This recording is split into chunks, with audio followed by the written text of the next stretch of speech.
नमस्कार दोस्तों, स्वागत है एक बार फिर से आपका।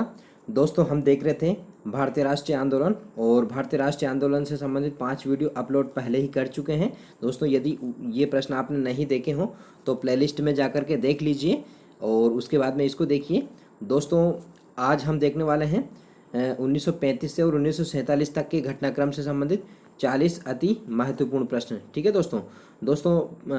वीडियो के अंत तक जरूर बने रहिए, प्रश्न बहुत ही महत्वपूर्ण है। दोस्तों, यहाँ से प्रश्न निश्चित रूप से हर परीक्षा में आता है। ठीक है दोस्तों। तो वीडियो के अंत तक जरूर बने रहिएगा और अंत में कमेंट करके बताइएगा कि आपके कितने प्रश्न सही हो रहे हैं। दोस्तों, बहुत ज़्यादा मेहनत करके इन प्रश्नों को हम सेलेक्ट करते हैं, तो प्लीज़ वीडियो को ज़्यादा से ज़्यादा लाइक करिए, शेयर करिए। और दोस्तों, हमारा एक और चैनल है एडवांस स्टडीज़, उसको भी आप सब्सक्राइब करिए। उसका लिंक आपको जो है इस वीडियो के डिस्क्रिप्शन में मिल जाएगा और कमेंट बॉक्स में भी मिल जाएगा। प्लीज़ आप उसको सब्सक्राइब ज़रूर कर लीजिए। वहाँ हमने 2 मॉडल टेस्ट पेपर एसएसटी के लिए डाले हुए हैं, उनको भी देखिए। ठीक है दोस्तों। रात की 12 बजे हम आपके लिए इस वीडियो को जो है रिकॉर्ड कर रहे हैं। दोस्तों, सारी मेहनत आपके लिए ही कर रहे हैं। हम चाहते हैं कि आपका जो है रीट में सिलेक्शन हो और अच्छे अंकों के साथ में हो। ठीक है दोस्तों। तो चलो शुरू करते हैं आज के इस वीडियो का पहला प्रश्न।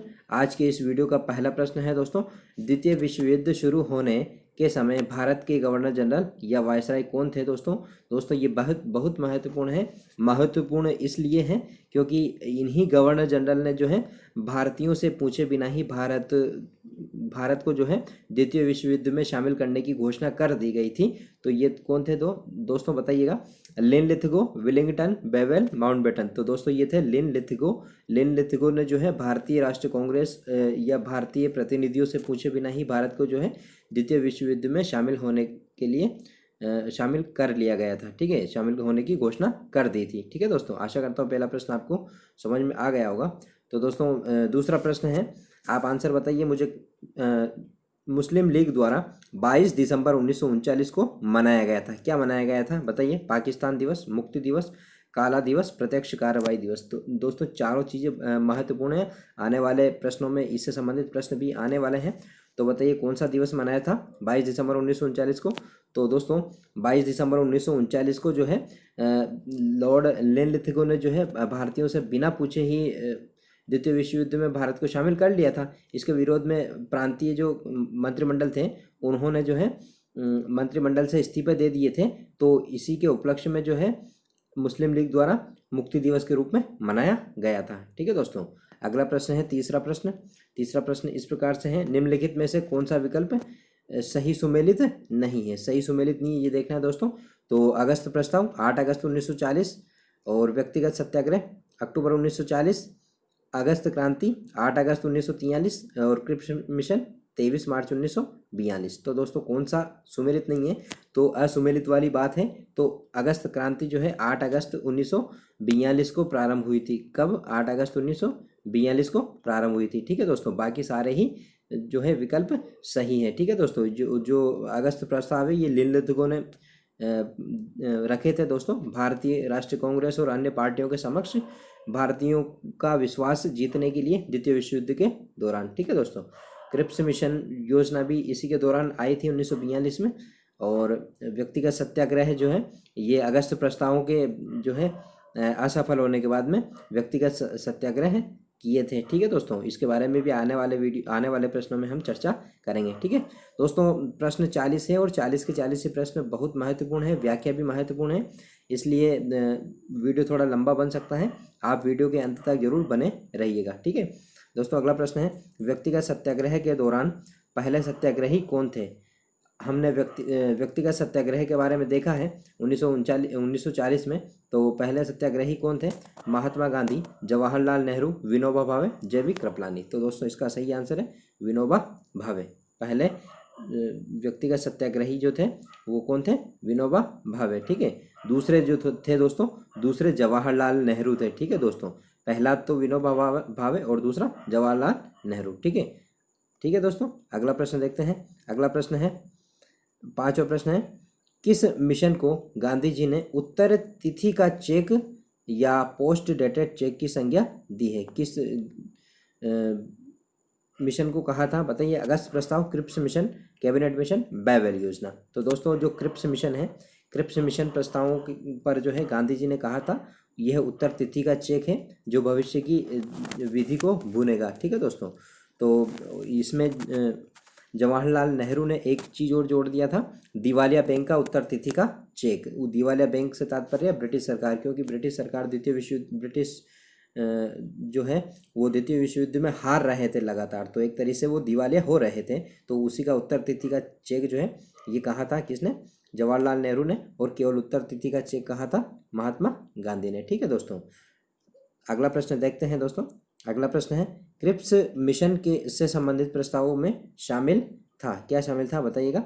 औपनिवेशिक स्वराज्य, संविधान सभा का निर्माण, रियासतों की यथास्थिति। दोस्तों ये सारे ही जो है प्रस्ताव थे, लेकिन ये सबके सब कब थे, युद्ध की समाप्ति के बाद। युद्ध कब समाप्त हुआ था दोस्तों, 1945 में हुआ था, और ये जो क्रिप्स मिशन प्रस्ताव 1942 में आया था। तो सारे के सारे प्रस्ताव थे, तो इसका आंसर उक्त सभी हो जाएगा दोस्तों। दोस्तों युद्ध की समाप्ति के पश्चात ही ये सारे प्रावधान थे, इसलिए ही उत्तर तिथि का चेक कहा था दोस्तों, किसने, महात्मा गांधी ने। ठीक है। और चूंकि उस टाइम पे ब्रिटेन की स्थिति द्वितीय विश्व युद्ध में नाजुक थी, इसलिए जवाहरलाल नेहरू ने कहा था कि ये दिवालिया बैंक का उत्तर तिथि का चेक है, क्योंकि नाजुक स्थिति के कारण उसकी वो जो है दिवालिया जैसी स्थिति थी ब्रिटेन की। ठीक है। 7वां प्रश्न है दोस्तों, महात्मा गांधी द्वारा किस समाचार पत्र में अंग्रेजों को 1942 में भारत छोड़ने हेतु लिखा था। ठीक है। यानी कि किस समाचार पत्र द्वारा भारत छोड़ो आंदोलन की घोषणा की गई थी। ठीक है। हरिजन, इंडिया टुडे, यंग इंडिया और हेराल्ड। ठीक है। तो दोस्तों यंग इंडिया के बारे में हम पहले पढ़ चुके हैं। 1931 में, 1930 में इन्होंने 11 सूत्रीय मांगे रखी थी इरविन के समक्ष। ये जो समाचार पत्र था भारत छोड़ो आंदोलन से संबंधित, ये हरिजन था। ठीक है दोस्तों। हरिजन में उन्होंने भारत छोड़ने हेतु लिखा था। ठीक है। 8वां प्रश्न है, भारत की बालू से एक ऐसा आंदोलन पैदा करेंगे जो खुद कांग्रेस से भी बड़ा होगा। दोस्तों ये भारत छोड़ो आंदोलन के दौरान जो है गांधी जी का कई सारे नेता जो है विरोध कर रहे थे। वो चाहते थे कि भारत छोड़ो आंदोलन अभी जो है वो ठीक नहीं है, अभी चलाना ठीक नहीं है। तो ऐसे में गांधी जी ने कहा था कि भारत की बालू से एक ऐसा आंदोलन पैदा कर सकते हैं हम जो खुद कांग्रेस से भी बड़ा होगा। ये वक्तव्य किसका है, महात्मा गांधी जी का। ठीक है दोस्तों। अगला प्रश्न है, 9वां प्रश्न है, ग्वालियर टैंक मैदान कहाँ स्थित है। ग्वालियर टैंक मैदान कहाँ स्थित है, तो पुणे में, दिल्ली में, बम्बई में, आगरा में।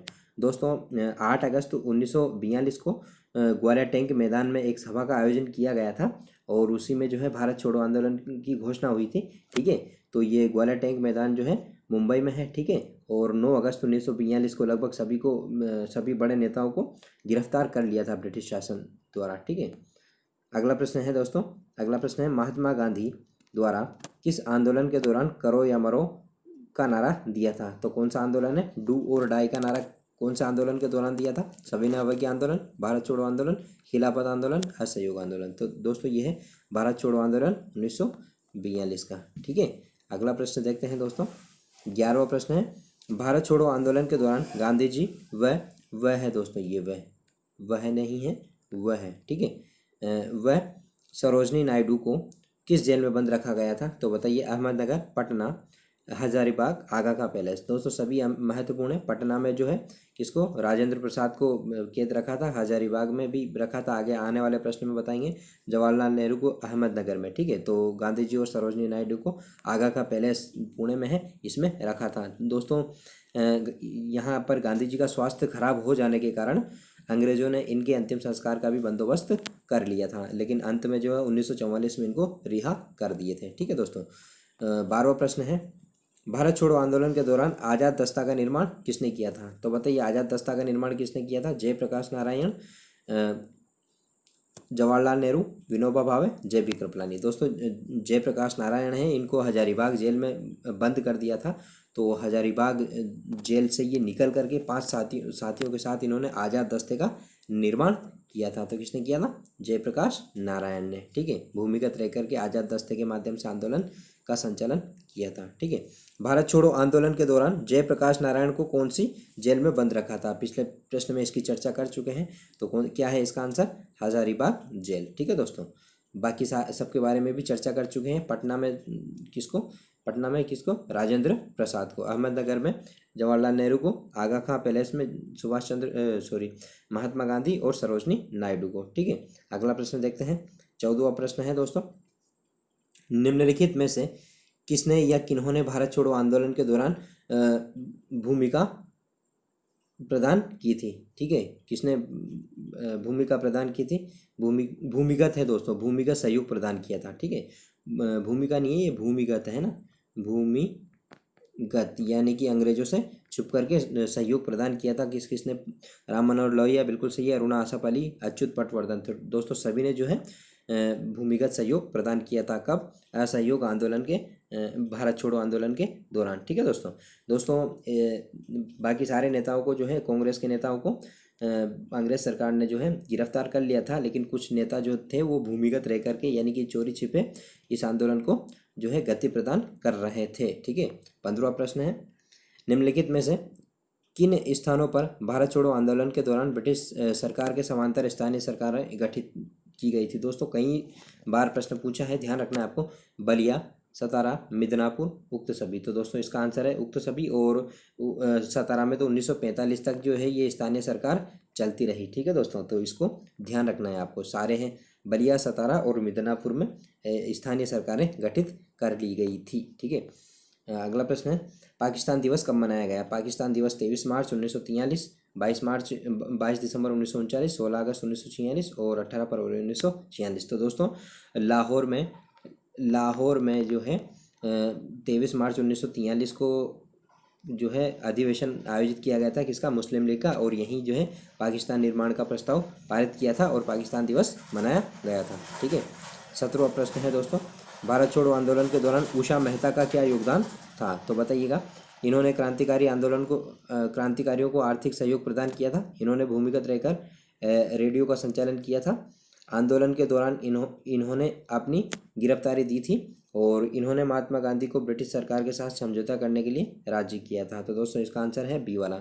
इन्होंने जो है भूमिगत रह करके रेडियो का संचालन किया था और जनता को मार्गदर्शन प्रदान किया था। ठीक है दोस्तों, उषा मेहता का नाम बहुत आता है। ठीक है, 18वां प्रश्न है, भारत छोड़ो आंदोलन के संदर्भ में कौन सा विकल्प सही है। सही है तो दोस्तों ये है ना, मुस्लिम लीग ने जो है निरपेक्षता की नीति अपनाई थी, इसके साथ कोई सहयोग प्रदान नहीं किया था। और जो कम्युनिस्ट पार्टी है दोस्तों, इन्होंने अंग्रेजों की सहायता दी थी और सारे नेताओं को गिरफ्तार कर लिया था। तो ये नेतृत्व विहीन आंदोलन था। तो इसका सही आंसर है उक्त सभी। ठीक है दोस्तों कम्युनिस्ट पार्टी ने जो है जब तक रूस शामिल नहीं हुआ था विश्व युद्ध में, द्वितीय विश्व युद्ध में, तब तक तो इन्होंने विरोध किया था। लेकिन जैसे ही रूस शामिल हुआ वैसे ही जो है कम्युनिस्ट पार्टी ने जो है ब्रिटेन का सहयोग देना प्रारंभ कर दिया था। ठीक है दोस्तों, इसमें मुस्लिम लीग की जो है भूमिका निरपेक्षता की नीति की रही। इन्होंने न तो सहयोग दिया न ही विरोध किया। ठीक है, अगला प्रश्न देखते हैं दोस्तों। 19वां प्रश्न है, जून 1945 में घोषित बेवेल योजना के प्रमुख प्रावधान क्या थे। बताइए। गवर्नर जनरल की कार्यकारिणी परिषद में हिंदू व मुस्लिम प्रतिनिधित्व बराबर, बिल्कुल सही है। प्रांतों में उत्तरदायी सरकार की स्थापना का प्रावधान और संविधान सभा के गठन का प्रावधान। तो दोस्तों ए और बी बिल्कुल सही है, सी वाला गलत है। संविधान सभा के गठन का प्रावधान इसमें था नहीं, तो ए और बी इसका आंसर बिल्कुल सही हो जाएगा। दोस्तों ये जो प्रश्न है ये सारे प्रश्न कक्षा 12वीं की इतिहास की बुक में से हैं और राष्ट्रीय आंदोलन के जो सारे वीडियो है जो है 5-6 जो वीडियो है, 6ठा वीडियो है ये वाला। तो ये सारे के सारे ही प्रश्न मैंने उसी में से लिए हैं और आपकी परीक्षा में उस किताब में से बाहर कुछ भी जाने वाला नहीं है। ठीक है दोस्तों, सारे फैक्ट्स और कंसेप्ट और सारे जो प्रश्न हैं उसी से हमने लिए हैं। ठीक है, 20वां प्रश्न है। 20वां प्रश्न इस प्रकार से है, 25 जून 1945 की तिथि भारतीय इतिहास में महत्वपूर्ण है क्योंकि। बताइए। शिमला सम्मेलन हुआ था, भारत विभाजन, नौसेना का विद्रोह, सीधी कार्रवाई। तो दोस्तों क्या हुआ था इस दिन।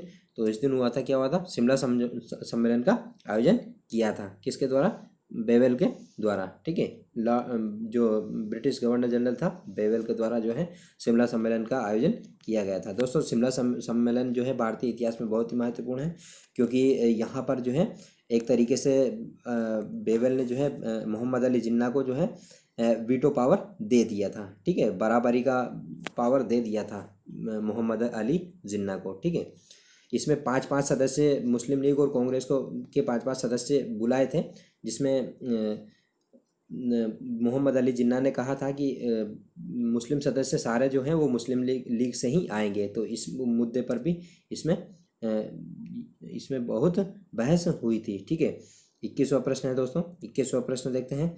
1946 में भारत में कैबिनेट मिशन योजना के सदस्य कौन कौन थे बताइए। पैथिक लॉरेंस, एवी अलेक्जेंडर, स्टैनफोर्ड क्रिप्स। तो दोस्तों सारे के सारे ही थे। दोस्तों प्रश्न सिंपल बन गए उक्त सभी को शामिल करने से, लेकिन मैंने प्रयास किया है कि जो भी फैक्ट है आपको सारे ही मिल जाए, इसलिए मैंने उक्त सभी वाला डाला है। ठीक है, ज़्यादा से ज़्यादा फैक्ट आपको देने का प्रयास किया है। ठीक है दोस्तों, तो आप नोटबुक और पेन लेके बैठे होंगे निश्चित रूप से, और इन सारे प्रश्नों को लिखेंगे। ठीक है, अगला प्रश्न है, भारतीय स्वतंत्रता प्राप्ति के समय ब्रिटेन के प्रधानमंत्री कौन थे। तो ब्रिटेन के प्रधानमंत्री Ramsay MacDonald, Winston Churchill, Clement Attlee, Mountbatten. तो दोस्तों कौन थे, क्लीमेंट एटली थे। ठीक है दोस्तों पिछला वीडियो जो 5वां वीडियो हमने अपलोड किया था उसमें जानबूझकर नहीं दोस्तों, गलती से जो है जो दांडी मार्च जो है वो प्रारंभ करने की तिथि हमने 6 अप्रैल बता दी थी। कितनी, 6 अप्रैल 1930 बता दी थी, जबकि उसकी जो तिथि है वो जो है दोस्तों 12 मार्च है। क्या है, 12 मार्च है दोस्तों, 12 मार्च 1930 है, ये ध्यान रखना दोस्तों। ठीक है, वो गलती से राइट लग गया था 6 अप्रैल को। ठीक है दोस्तों, 6 अप्रैल भी महत्वपूर्ण है क्योंकि दांडी में पहुंचकर नमक कानून उस दिन तोड़ा था। ठीक है, 23वां प्रश्न देखते हैं दोस्तों। भारतीय नौसेना का विद्रोह कब हुआ। दोस्तों बहुत ही महत्वपूर्ण है, भारतीय नौसेना का विद्रोह कब हुआ। तो 23 मार्च 1943, 22 दिसंबर 1939, 16 अगस्त 1946, 18 फरवरी 1946। तो दोस्तों ये विद्रोह जो हुआ था ये 18 फरवरी 1946 को हुआ था। और दोस्तों ये जो विद्रोह हुआ था ये सबसे पहले INS तलवार नाम का एक जहाज था, नौसैनिक जहाज। वहाँ के सैनिकों ने जो है इनको सही खाना नहीं मिल रहा था इसके लिए, और इनको सही सुविधाएं नहीं मिल रही थी, इसको लेकर के इन्होंने हड़ताल कर दी, और धीरे धीरे ये हड़ताल बहुत ज़्यादा फैल गई। और अंत में जो है दोस्तों एक हड़ताल समिति का गठन किया गया था, एक MS खान की अध्यक्षता में, MS खान की अध्यक्षता में हड़तालियों ने हड़ताल समिति का गठन भी किया गया था। और बम्बई के मिल में काम करने वाले जो मजदूर थे उन्होंने भी इनके सपोर्ट में जो है हड़ताल शुरू कर दी थी। और अंत में दोस्तों इन्होंने जो हड़ताल समाप्त की थी, मोहम्मद अली जिन्ना और सरदार वल्लभ भाई पटेल के निवेदन पर इन नौसैनिकों ने जो है हड़ताल समाप्त की थी। इन्होंने दोस्तों कांग्रेस और मुस्लिम लीग के जो झंडे थे ब्रिटिश झंडे के स्थान पर जहाज पर लगा दिए थे। ठीक है दोस्तों, आशा करता हूँ ये प्रश्न आपको समझ में आ गया होगा। ठीक है, अगला प्रश्न देखते हैं। 24वां प्रश्न है, कैबिनेट मिशन योजना के प्रस्ताव थे, कौन कौन से थे। अखिल भारतीय संघ का निर्माण, रियासतों का विलय स्वेच्छा पर निर्भर, संविधान सभा का गठन का प्रावधान, अंतरिम सरकार का स्थापना। ठीक है तो दोस्तों सभी सही है इसमें। दोस्तों इसमें 5 विकल्प रखे हैं मैंने जानबूझकर, क्योंकि जो ये फैक्ट हैं चारों फैक्ट आपके लिए बहुत महत्वपूर्ण है। तो कैबिनेट मिशन योजना की ये चारों जो प्रावधान है आप अपनी नोटबुक में लिख लीजिएगा। ठीक है, अगला प्रश्न है दोस्तों। अगला प्रश्न है 25वां, मुस्लिम लीग द्वारा सीधी कार्रवाई यानी कि डायरेक्ट एक्शन डे कब आयोजित किया गया है या कब मनाया गया है। तो 23 मार्च 1943, 22 दिसंबर 1939 और 16 अगस्त 1946 और 18 फरवरी 1946। दोस्तों इसका आंसर है 16 अगस्त 1946। 16 अगस्त 1946 को दोस्तों बंगाल में और पश्चिमी भारत में जो है बहुत भयंकर दंगे भड़के।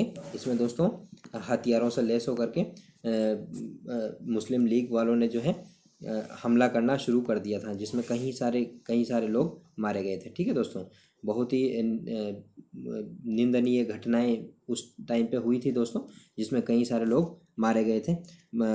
और इसी के बदले में जो है हिंदुओं ने भी प्रति आक्रमण करना शुरू कर दिया था। तो ये जो है ये घटना प्रति घटना 1948 तक भारत विभाजन के बाद तक चलती रही। ठीक है दोस्तों मुझे कमेंट करके बताइए 16 अगस्त 1946 को तो सीधी कार्रवाई दिवस है, और 16 अगस्त 1932 को कौन सा घटनाक्रम हुआ था। पिछले वीडियो में हमने देखा था 16 अगस्त 1932 को। ठीक है दोस्तों, कौन सी घटना हुई थी। तो दोस्तों रैमजे मैकडोनाल्ड ने जो है सांप्रदायिक पंचायत की घोषणा 16 अगस्त 1932 को की थी। मैं बता देता हूँ आपको। ठीक है, अगला प्रश्न है 16वां प्रश्न है, 26वां प्रश्न है, जवाहरलाल नेहरू की अध्यक्षता में अंतरिम सरकार का गठन कब किया गया, बताइए। तो इसका गठन अक्टूबर 1946, 2 सितंबर 1946, 16 अगस्त 1946, 18 फरवरी 1946। तो इसका आंसर है दोस्तों 2 सितंबर 1946। दोस्तों अक्टूबर 1946 को जो है इसमें मुस्लिम लीग के 5 सदस्य भी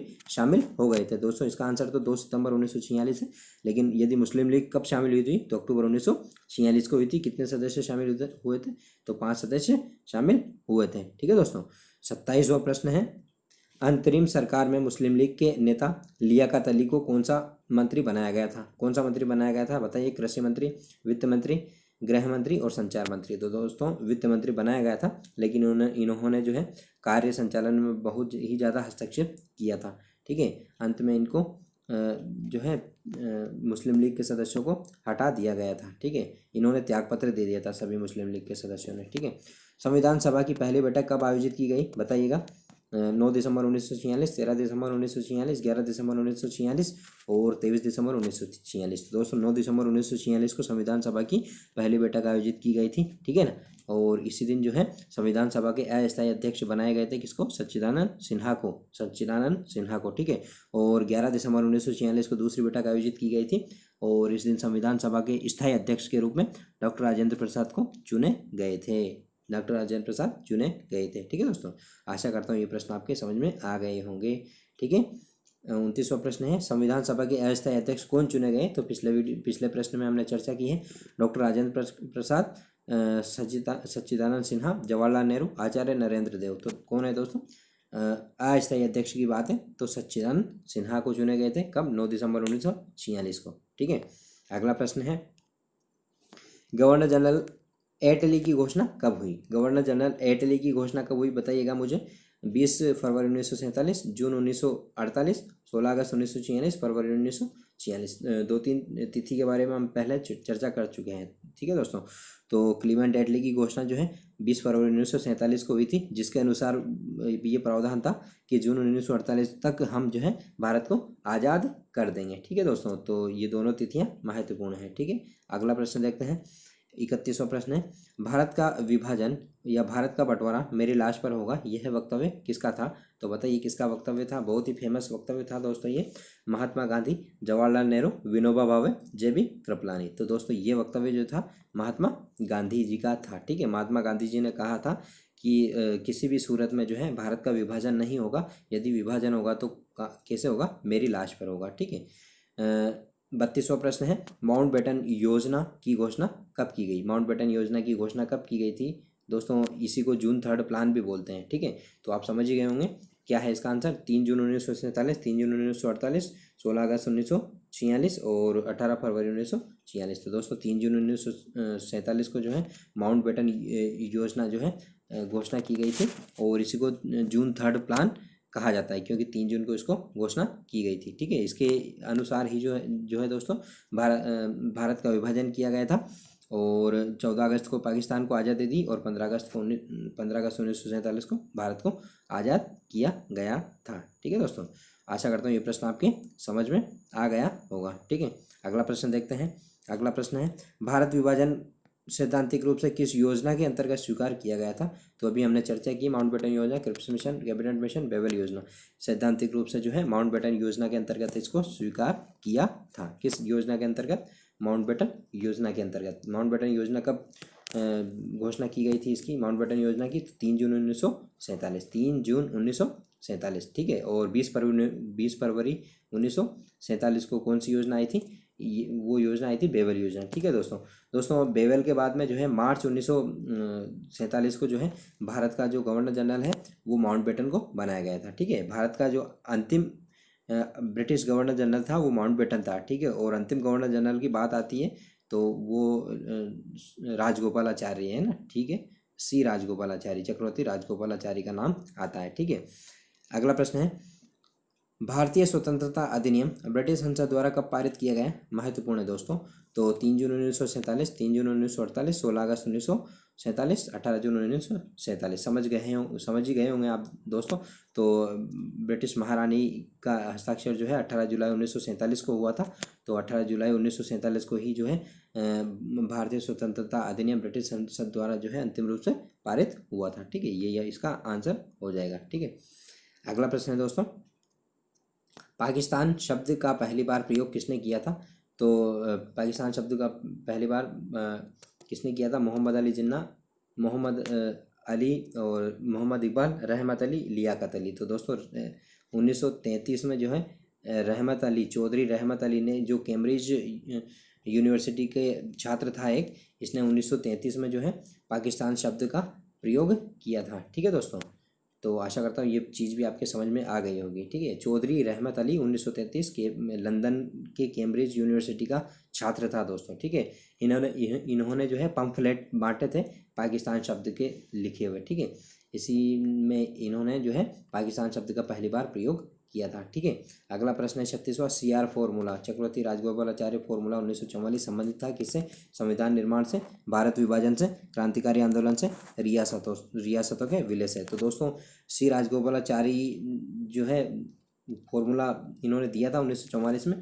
दोस्तों ये एक्चुअल में फॉर्मूला जो है ये लीग और कांग्रेस को संबद्ध करने से संबंधित था, एक तरह से तुष्टिकरण से संबंधित, संतुष्ट करने से संबंधित फॉर्मूला था, और ये एक तरीके से भारत विभाजन से संबंधित फॉर्मूला था। ठीक है दोस्तों, इसमें कुछ क्षेत्र जो है पाकिस्तान को देने को या मुस्लिम लीग को देने का प्रावधान था, मुस्लिम लीग को देने का प्रावधान था, और यानी कि पाकिस्तान के गठन का प्रावधान था। ठीक है दोस्तों, 39वां प्रश्न है दोस्तों, अब कांग्रेस को या तो विभाजन स्वीकार करना है अथवा आत्महत्या करना है।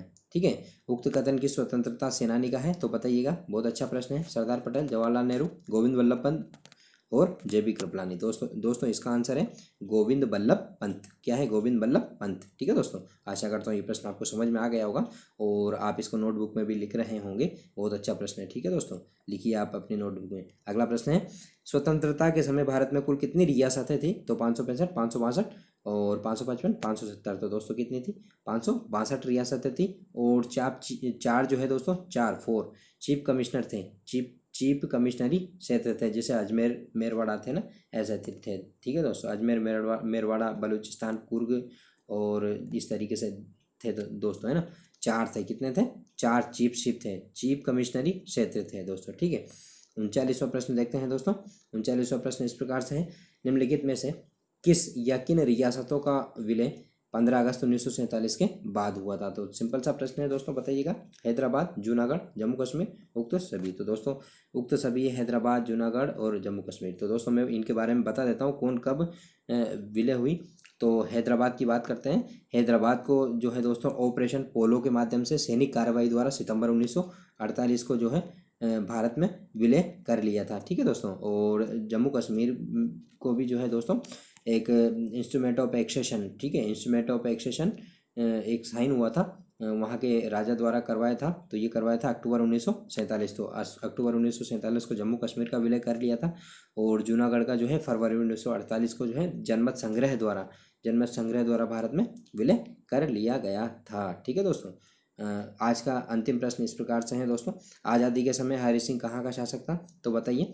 हैदराबाद, जूनागढ़, जम्मू कश्मीर, बंगाल। तो दोस्तों सिंपल सा प्रश्न है, जम्मू कश्मीर का शासक था। दोस्तों आज़ादी के समय जो है 2 प्रकार के दस्तावेजों पर हस्ताक्षर होते थे, एक तो इंस्ट्रूमेंट ऑफ एक्सेशन, ठीक है, और एक स्टैंड स्टिल एग्रीमेंट। ठीक है, स्टैंड स्टिल एग्रीमेंट का मतलब था जैसी ब्रिटिश शासन के अंतर्गत रियासतों की स्थिति थी वैसी ही भारत संघ के साथ रहेगी। ठीक है, और इंस्ट्रूमेंट ऑफ एक्सेशन के अंतर्गत जो है सारे जो कार्य हैं या सारे काम हैं जो, यानी कि वो रियासत पूरी तरीके से भारत में विलय हो जाती थी, किसके अंतर्गत? इंस्ट्रूमेंट ऑफ एक्सेशन पर हस्ताक्षर करने पर। ठीक है दोस्तों, और स्टैंड स्टिल एग्रीमेंट के अंतर्गत उसकी स्थिति ब्रिटिश शासन में जैसी स्थिति थी वैसी की वैसी स्थिति बनी रह सकती थी। ठीक है दोस्तों, तो दोस्तों आज के इस वीडियो में 40 प्रश्न देखे हैं। आशा करता हूँ आपको ये प्रश्न समझ में आया होंगे। कमेंट करके बताइए आपको प्रश्न कैसे लगे। और दोस्तों आप हमारा एक यूट्यूब चैनल है एडवांस स्टडीज़ उसको ज़रूर सब्सक्राइब करिए दोस्तों। इस वीडियो के सब्सक्रिप्शन में भी उसका लिंक मिल जाएगा और कमेंट बॉक्स में भी उसका लिंक मिल जाएगा, उसको सब्सक्राइब करिए दोस्तों। उस पर जो है हम आपके लिए मॉडल टेस्ट पेपर लाने वाले हैं और 2 मॉडल टेस्ट पेपर पहले ही अपलोड कर रखे हैं हमने, ठीक है दोस्तों। तो उसको अवश्य सब्सक्राइब करिए और इस चैनल को भी सब्सक्राइब करिए, ज़्यादा से ज़्यादा वीडियो को शेयर करिए और लाइक करिए, ठीक है दोस्तों। और दोस्तों 1-2 दिन में हम वहाँ पर राजस्थान जीके से संबंधित 30 बहुत ही ज़्यादा महत्वपूर्ण प्रश्न, ठीक है दोस्तों, जो पिछली परीक्षा में आए हुए हैं और आप कहीं भी नहीं मिलेंगे, ऐसे प्रश्न लेकर आने वाले हैं। तो अवश्य देखिए एडवांस स्टडीज़ यूट्यूब चैनल पर, ठीक है दोस्तों। तो दोस्तों आज की वीडियो में इतना ही। आशा करता हूँ आपने वीडियो को अंत तक देखा होगा और सभी प्रश्नों को अच्छी तरीके से हल किया होगा। Okay, thanks.